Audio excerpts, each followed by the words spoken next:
Welcome to the Half Geek Half Human podcast, where we explore the intersections of technology, business, and life. This podcast is powered by Atiba, a custom software and IT services company in Nashville, Tennessee. Now to your hosts, Anna Kate Ross and Joey Baggett. Hey everybody, today we're joined by client and friend of Atiba, Katie Ritter. Katie serves as Chief Learning Officer at Forward Edge and oversees the EdgeU Badges program. Based in Cincinnati, EdgeU Badges is a micro-credentialing platform to teach tech to teachers. On the show, we'll get into how the program helps students, teachers, and districts, how the COVID year changed everything, and what's next for the platform. Katie, welcome to the show. Thanks so much for having me. I'm excited to be here with you both. We are so glad to have you as well. Katie, Forward Edge and EdgeU is a client of Atiba, but also I have been the project manager on Katie's project most recently, so we speak all the time, but not in this capacity. So I'm very looking forward to kind of talking a little bigger picture and about the platform as opposed to kind of the task-oriented what's next for the platform approach, which is our typical conversation. I know. I'm used to seeing you from shoulders up, but we're not normally all mic'd up when we have our weekly check-ins. So. Exactly. Yes. Yeah. Well, Katie, tell us first, in your own words, what is EdgeU? How does it work? When you meet someone for the first time, how do you describe it? Yeah. So for folks who aren't familiar with the term micro-credential, I kind of explain it. If you think back to like Girl Scout or Boy Scout days when you had to learn a skill, prove you could perform the skill by actually doing it, and then you earned a badge that you sewed on your sash or your vest to signal to the world that you did in fact actually have this skill set. So this is really the digital version of that. So we have over 250 individual micro credentials. That's where the term comes from. They're like super mini courses. And so they're all on various EdTech tools or instructional strategies that utilize technology in the classroom. And so a teacher or an educator will come. They will learn the badge based on the screencast and the information that our team has presented. Then there's a use it section. So that's where they actually have to go back and use the skill with their students or their respective stakeholder group. And then they submit evidence to us. So either a screenshot of what they created or what their students created, or a video, a reflection, a link directly to the tool. So that varies, but they submit some sort of evidence to us. And then we have a review team that reviews every single badge, provides feedback if needed to help the educator if they've missed the mark just a little bit. And then ultimately they earn this digital badge to signal that they do in fact have this new skill. And then they also get points associated with each badge that they earned based on their time, which is really big for our user group because educator certifications, they're, depending on what your certification is, they're required to get a certain amount of PD hours or graduate credit to renew their certification every few years. So our program helps them earn those hours. What are some of the examples? Because when I was looking through the website and through some of the videos, I saw there's a lot of alliteration within the achievements you can get. So what are some examples of maybe some of these credentials that the teachers could earn? Yeah. So we have, we really run the gamut from a teacher's skill set and comfortability in terms of where they're at with technology. So we literally have a badge on how do you take a screenshot on a computer, which is probably our most popular badge. And it's something that when I tell people that, they're a little shocked that how many people don't know how many educators don't have any idea how to do that until they come to our program. So we have things as basic skills as taking a screenshot to various EdTech tools. So some listeners might be familiar with just based on like having maybe children in schools. There's one that's really popular with educators is Kahoot. It's a review game that teachers will play in the classroom. So how do you set that up and actually do it with students to how do you use Google Classroom? Or Schoology or Canvas, which are all really popular learning management systems. So we teach them how to set up their courses and actually utilize the different features there, all the way to more instructional strategies. So when I say that for any non-educator listening, we have a badge on how do you offer voice and choice in the classroom to students through using different technologies so that students have more choice in what they're like, how they're learning material or how they're showing their learning. We have a number of social emotional learning badges, which is really big in terms of like mental health in supporting students in the classroom. So what are some different technology strategies that come into play to support our students' social emotional learning and their mental health? We have badges on how do you take the Google out of your assessment? So, how are you creating assessments for students that they can't just Google the answer and spit back out to you? So, all sorts of it really truly runs the gamut. And, a number of certifications out there for teachers. So, more of like your high flyers, your more advanced teachers that are super tech savvy. We have a number of badges and things to cater to that audience as well too. So there's really something to kind of meet everybody no matter where they're at coming into the program. Yeah. I have so many questions just related to the program and like all the different, the evolution of it all. But before we get too deep into the program, I don't know the origin story of EdgeU. How did this all come to pass in the first place? Yeah. So when I first joined Forward Edge a little over 8 years ago at this point, so I actually came from the classroom.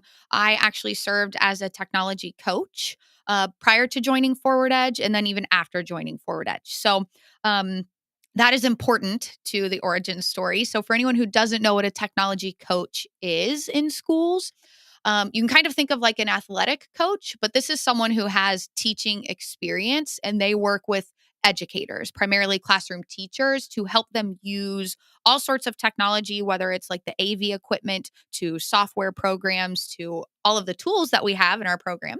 And how do they actually use that for teaching and learning? And so they really help them understand, lesson plan, implement top to bottom, and kind of everything in between. So that's what I did prior to joining Forward Edge. Here at Forward Edge, I oversee a team of 17 instructional technology coaches that service a number of districts. But when I first started and I was still actively coaching in districts, I was constantly getting asked how to do the same basic thing over and over.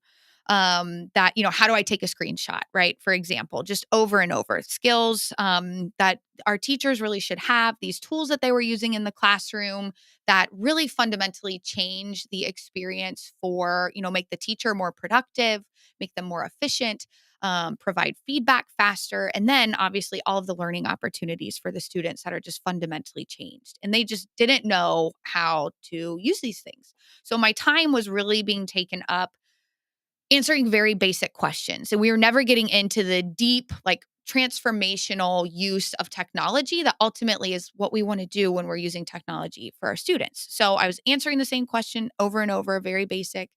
Even when you lead professional development in group settings, there's so little of that time in schools because schools are forced to cover all of these state mandates and whatever initiative they have going on. And certain teachers, content teachers, like all of the math teachers get pulled, all of the English teachers get pulled. So you very rarely, not very rarely, you never have enough time to actually like do group PD on these things. And even when you do have the time, so many people are pulled. So it's so fragmented. So that's why The group professional development. yes. Sorry. Yes. Thank you. So that's where it comes in, where you're just constantly asking the same thing over and over. And then even if you had all the time in the world, people need support when they actually go back to their classroom setting and actually go back to build it. And when there's only one of you to service an entire school district, you can't possibly be there for everyone. So you have to think of a way to kind of duplicate yourself. And can help teachers continue to move along when you can't physically be there with them to help them. So that was kind of like from a instructional coach perspective need. And then there was also, from my years of coaching prior to joining Forward Edge and at Forward Edge, teachers would always complain to me about how, you've given us this tech, but no one's training us on how to use it. So then I trained them. And then it was great, you're training us, but you're never giving us time to actually develop the resources to implement it. So now we're expected to like go do this on our own time.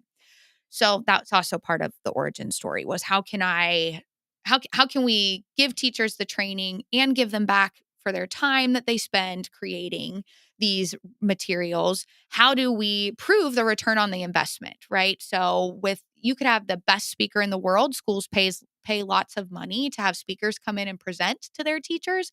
There's no guarantee that any teacher is actually going back and implementing those skills. So how do we ensure that the time and money we're investing in the teacher training is actually translating to student learning? So that was also part of like the puzzle pieces that came into this. And then finally, micro credentials. there was, I was really kind of starting to see a trend across the country just in the rise of micro credentials, particularly at higher ed. But kind of seeing that might be the way of the future of education as we move along. And teachers needed choice too. That was huge. They get funneled into so much professional development that is completely irrelevant to them, just in terms of compliance. So that was kind of the final piece. So kind of throw in all of these things.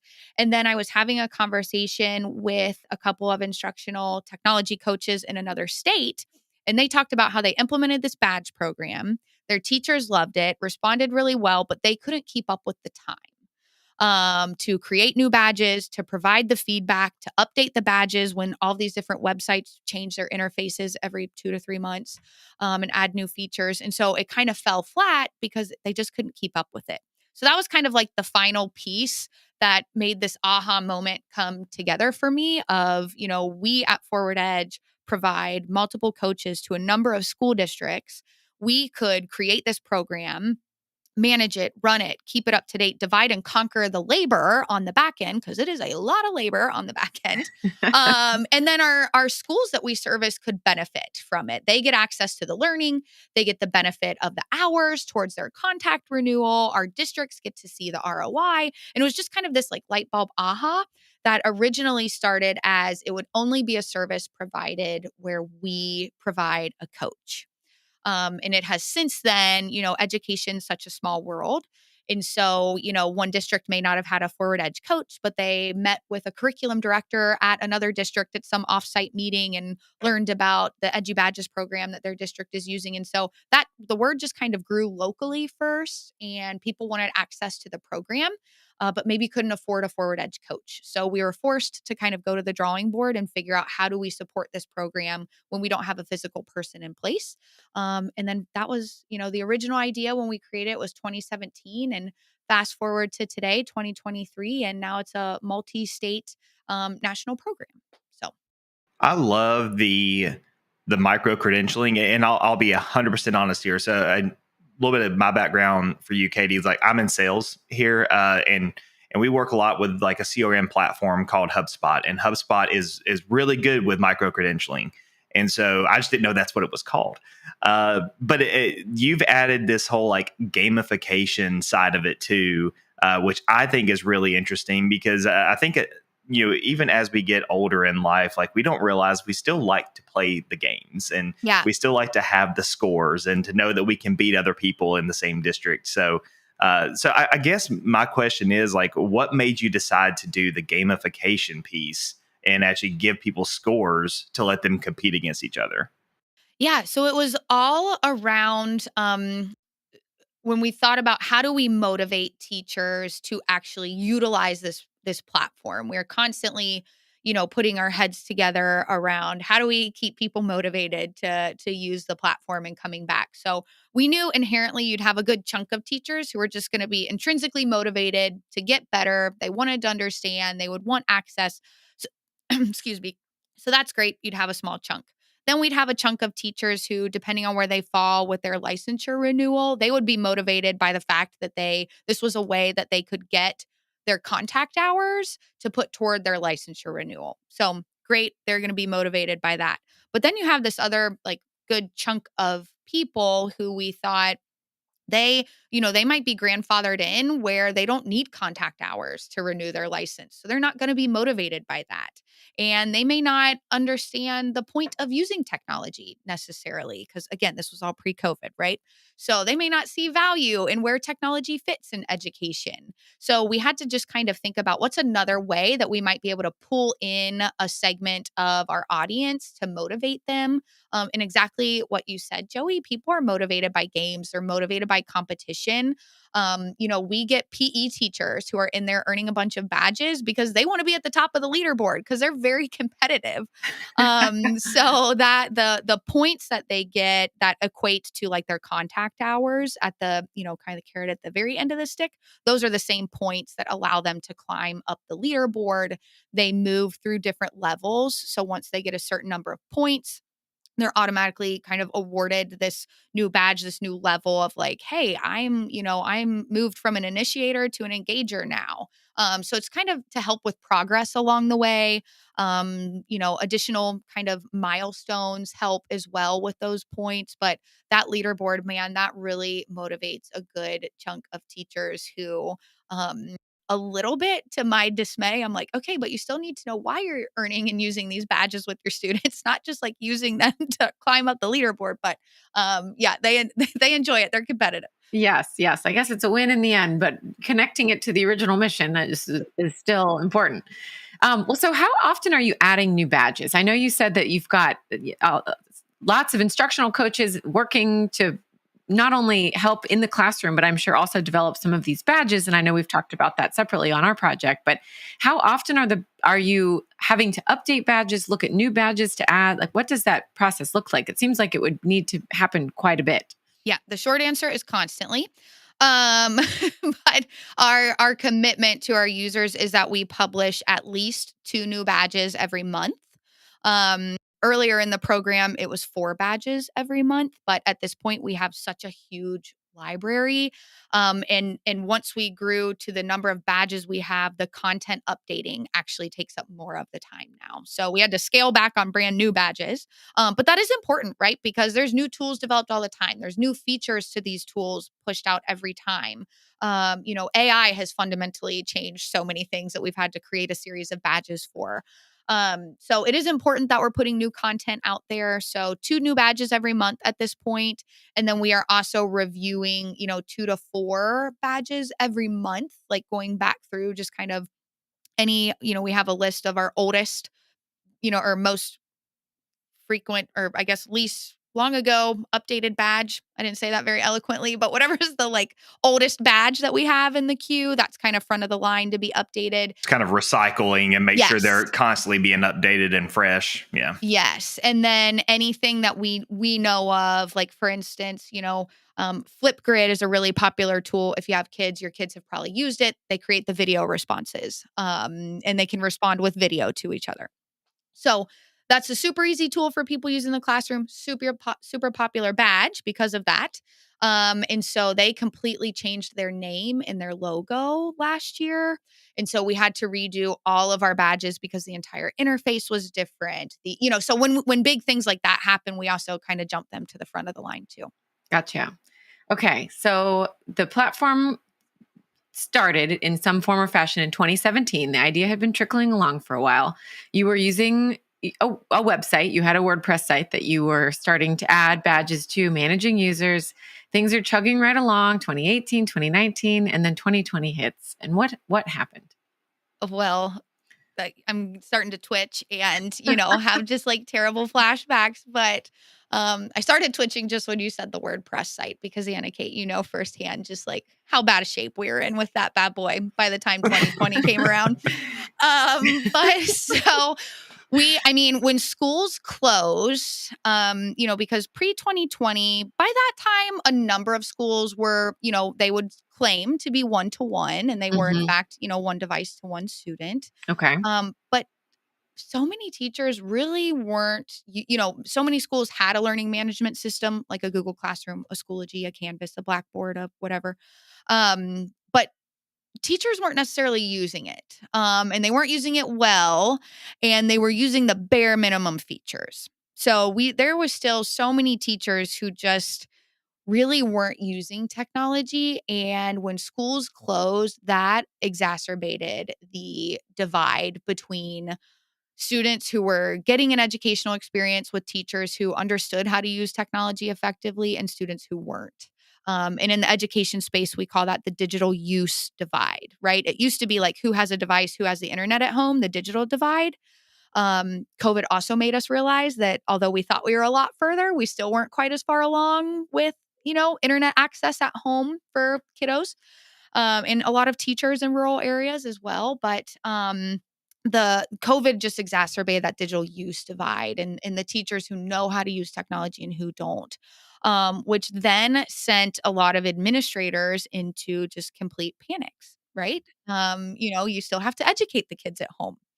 And our teachers don't know how to do that. So what do we do now? So, people were scrambling all over, teachers themselves who realized, how am I going to meet the needs of my kids right now?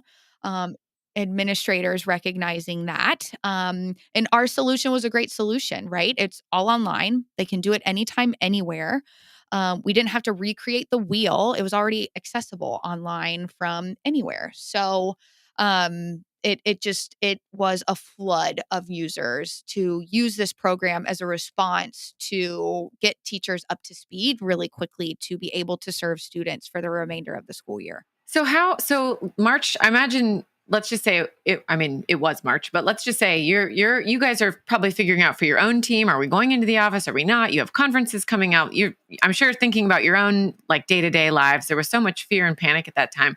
But then was it administrators emailing you, reaching out, maybe existing customers, new customers, trying to sort out how do we use this platform? Were the teachers or were the teachers, they understood that this platform could help them? Oh my gosh, I've been meaning to do this badge. Now's the time. I've got to do it. Like, how did the flood start to happen? Probably different ways, but speak a little bit about that. Yeah, absolutely. So a little bit different ways, but I would say in 2020, we were really only just starting to go national. So Forward Edge traditionally is pretty regional to Ohio, Indiana, kind of we're in Cincinnati. So kind of that circle there within a couple hours radius. So at that point, the program was primarily used by schools in Ohio. We had a couple districts outside Ohio, but again, we sort of as a response have grown nationally because of COVID. That helped with the national growth for sure. But so the floodgates really happened from our sales team and our partner districts that we work with. So we work with about somewhere between like 120 to 150 given the like various scope of what we do. But a little over 100 school districts that we work with here at Forward Edge across all of our services. So our sales guys had a number of conversations, introduced EdgeU Badges to a number of districts, but many of them had, again, not really seen why they would maybe need it just yet. So those districts that really flooded in realized, we'd kind of put they may or may not have already heard about it from the sales guys, but we certainly pushed it with all of our districts once COVID happened as a way to, hey, your teachers are going to need support. So that was really primarily where that initial flood came from. It also led to some partnerships. Yeah, like the folks that the sales team were reaching out to, they didn't necessarily know that EdgeU was a solution to all the problems they were having right now. But one silver lining of this whole like, oh my gosh, we're all virtual, is we actually have this tool that is helpful. Here you go. And people are like, oh my gosh, I do need that. Yeah, and we also sped up the badges that we were creating, and we have in our current iteration, they're called curated collections. So it's essentially like a group of badges that does a task that's very familiar to educators. So for instance, like, giving feedback and assessing students, right? That's a curated collection of badges that help teachers provide feedback or assess their students. So we actually created a collection for distance learning. And then we created, we already had obviously a number of badges that support distance learning when they're tech tools. But we created a number of badges specifically geared with this mindset of, I'm now teaching from home. All of my students are home. How do I actually develop my LMS and organize it in a way that makes sense when I'm not there to physically point things out to students on a screen, right? Or, how am I engaging students in this online digital like meeting space? What are some strategies? So we created a number of badges specific to that, which ultimately helped for our current users, which then ultimately helped our sales team really point as like, not only just, hey, you have to pick and choose and find a badge that supports you right now in this crazy time, but we streamlined the process for our users of, these are the badges you need right now to support your students in the situation that you're in. Now, I guess how has that reach been affected since the shift from the COVID, the big C word that we don't like to talk about? But so you talked about being very regional to the Ohio, the Indiana area. So I imagine that your sales team was very focused on the districts within your radius at first, but now, I mean, you're a nationwide platform now. So I guess how has that affected the way that Forward Edge does business, knowing that now you've quickly shifted, and not just like over a span of years, but quickly shifted to a nationwide platform? Yeah. So I think first and foremost, I'm probably starting to get some grays. So gray hairs. So with the quick shift, but that's something I'm dealing with personally. But it also led to partnerships on a national level. So that because for the same reasons that our local school districts were seeing value in the program, it allowed us kind of at the same time to dedicate new sales reps solely to EdgeU Badges because we were seeing like there is a use case. We've already proved it pre-COVID, and now COVID's just like hammering it home even more. So we invested in sales reps that were only focused on growing EdgeU Badges nationally. And then we were able to develop some partnerships. So one of our big partnerships is actually with McCall. That's the acronym in Michigan.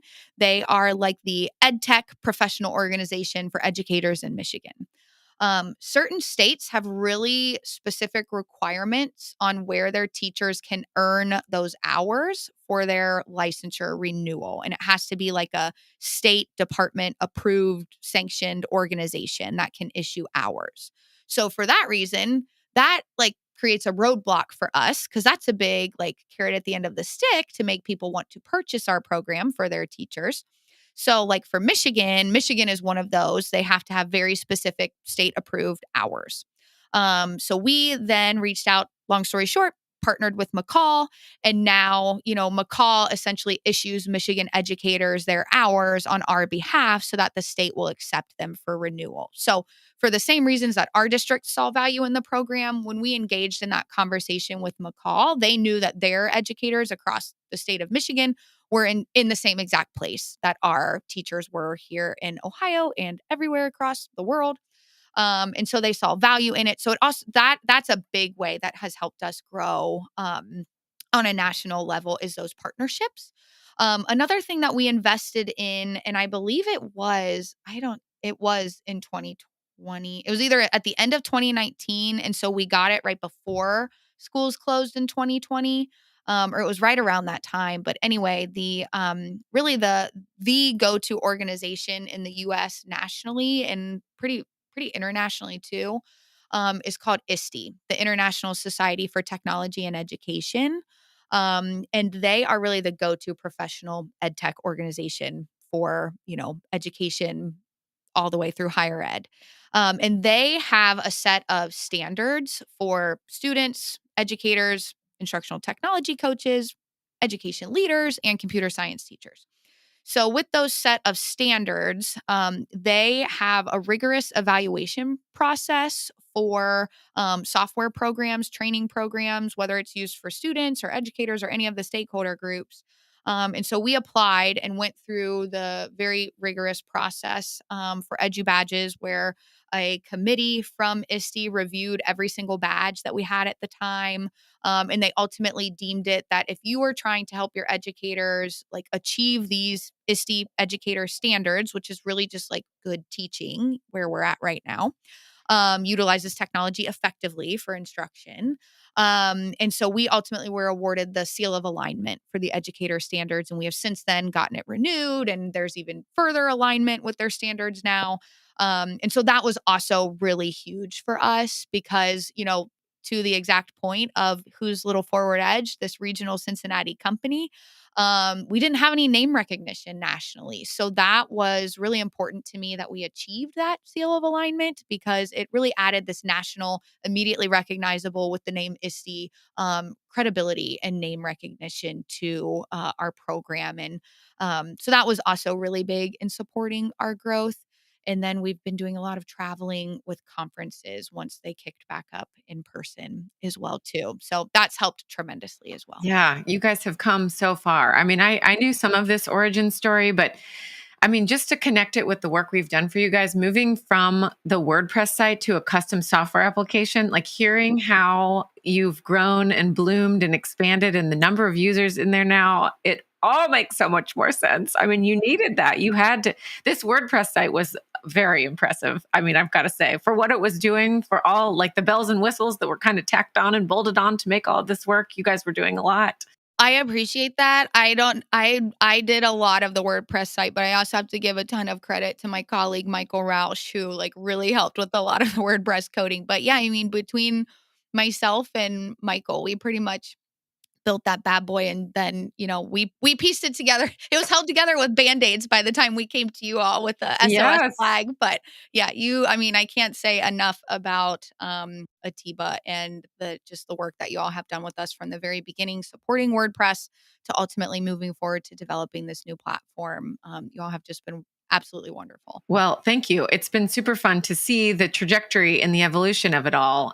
Because you weren't a particularly old platform when we started working with you. So now to see where you guys are now, and I did want to take it back to the platform began with a great origin story, humble beginnings, helping teachers with technology in the classroom so they can do more with less time. Do you have any anecdotes of like specific stories from teachers of things that they've learned that help them, like some feel-good stories, kind of like what, you started small, you've gotten big, you've achieved all these standards now, you're in multi-states. But how, like, is it helping teachers in the classroom on a day-to-day basis? Kind of like right at the bottom. I know. I love these stories. I'm always trying to pull them out of teachers because when they submit their evidence, so frequently they'll submit they'll type something about like, thank you so much, this was amazing for my students. But a lot of times it's fairly generic. They don't get necessarily super specific with it with us. But a few that I do know.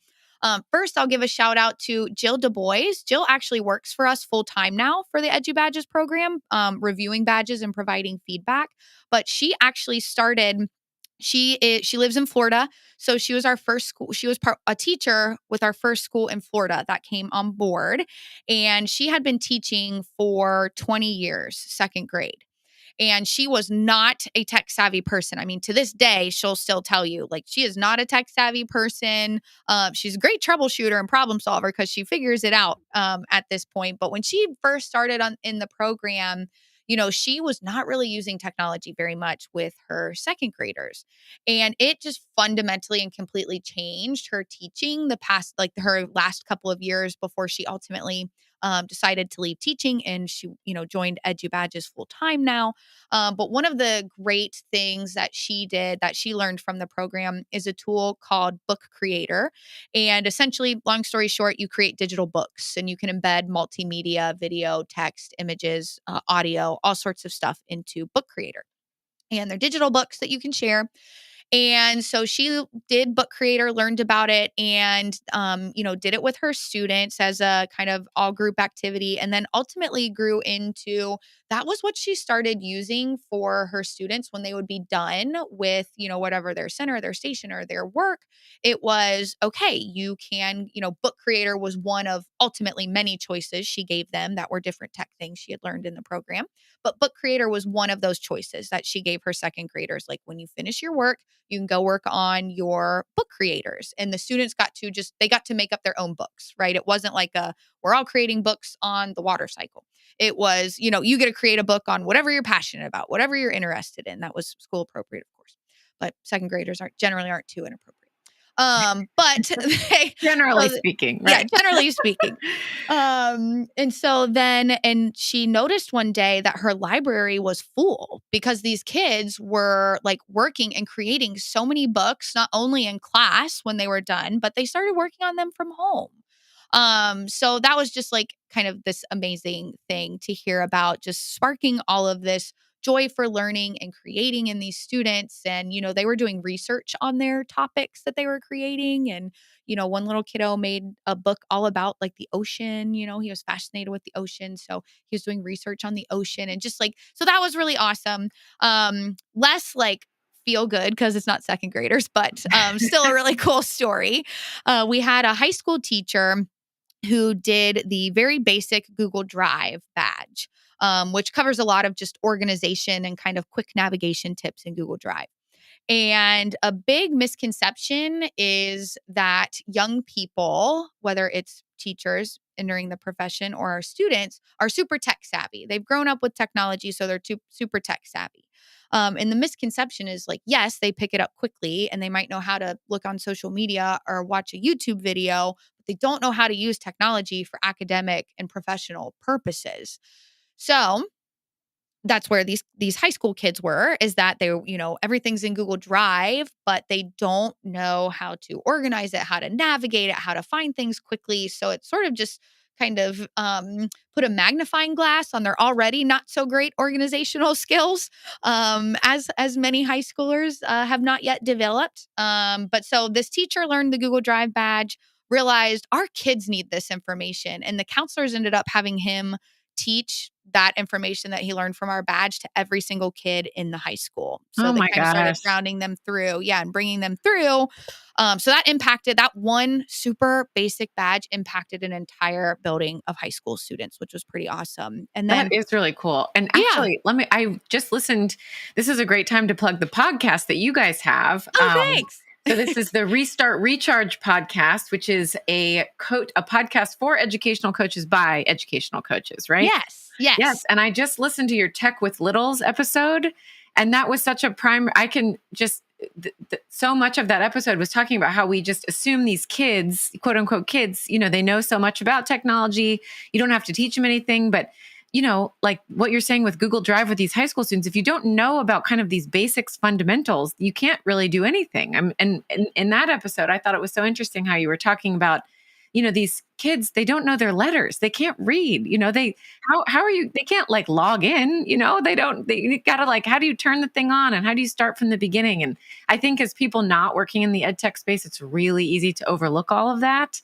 And I just found that episode really interesting to kind of see it from your guys' point of view. And it really plays in with what you're saying now with these high school kids. Yeah. And also, I mean, I think that you look at job applications and job requirements today for when kids are getting out of school, and talking more to obviously the older kids and high school kids. But a lot of these job applications, you see that like, hey, proficiency in Google or Microsoft and things that you're able to get badges on now. And even I saw a lot on Adobe products, which is really cool because a lot of jobs require some at least knowledge of Adobe products. So, what you guys are doing are really shaping, this fundamental learning that we have as adults that we don't realize we could have used back in high school. So I love it. I love the story about the second graders and the digital books. I've got, my son, he sits in front of Alexa asking her questions all day long about animals and about the different creatures in the ocean. So it's really neat the way that kids can use technology. So, so to move on, I guess we talked a little bit about your podcast, and to wrap things up, or at least start wrapping things up, I guess what surprised you in your years working with Forward Edge and then EdgeU Badges after that? Yeah, a lot. On which day? But the I would say I think what surprised me, like in the context of EdgeU Badges,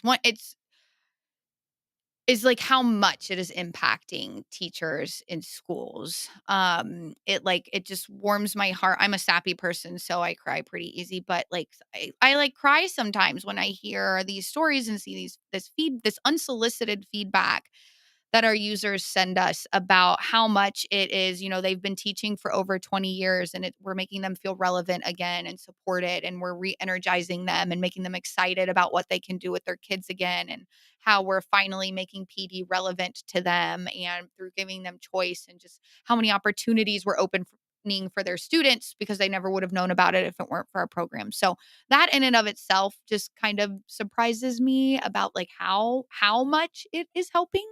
Especially because I think when you're not in education, we think so easily because, to your point, Joey, of like all these tech skills we need in jobs. So when you're working a job outside of education, like you're using technology so much, you don't realize how disconnected educators like still are sometimes because they haven't had the training. No one's showing them at anywhere near as fast a pace as the technology is coming out. So that has been surprising. But the biggest thing over the years that has surprised me is just the platform's ability to live on its own outside of one of our coaches being there. Because again, I was pretty adamant about that at the beginning. Like, no, we have to have a coach with this program for it to like do as well as it has. So that has been a surprising in a really good way about how we went back to the drawing board and figured out how this program can live and breathe without a Forward Edge coach present in the district. Yeah, that seems like a neat milestone. Once you realize that probably was a really neat place to start and you were getting a lot of great feedback, but once the platform was really up and running, you could kind of take it from there. Yeah. So what is next for Forward Edge and EdgeU? What do you see for the platform coming down the pike in this next year? Yeah, it has been it's just been so crazy to see it grow. So, in particular, we have a couple of universities who are using the program for their the university students who are in like teacher prep programs, so colleges of education. And when they get ready to student teach, universities are pretty hamstrung on how much technology, most teacher prep programs, they have one tech course for the teachers, which is nowhere near enough for them to actually know what they're doing. So that's a big market. So I'm hoping to grow more there to help more teachers who are coming into the field be more prepared to utilize technology. So looking for more university partnerships. So that's kind of a focus. More partnerships with organizations like McCall in other states where we may not have any customers yet. For that, the barrier of like the credit hours has to be approved by an organization. So that's exciting. And then at a larger Forward Edge scale, our team of coaches is doing a lot of work of training and supporting other instructional coaches across the country. So those programs have just been growing pretty quickly. And we've seen that this EdgeU Badge program supports coaches really well because they learn the tools and then they go back to support their teachers with it. Yeah, kind of a whole other subset of Yeah.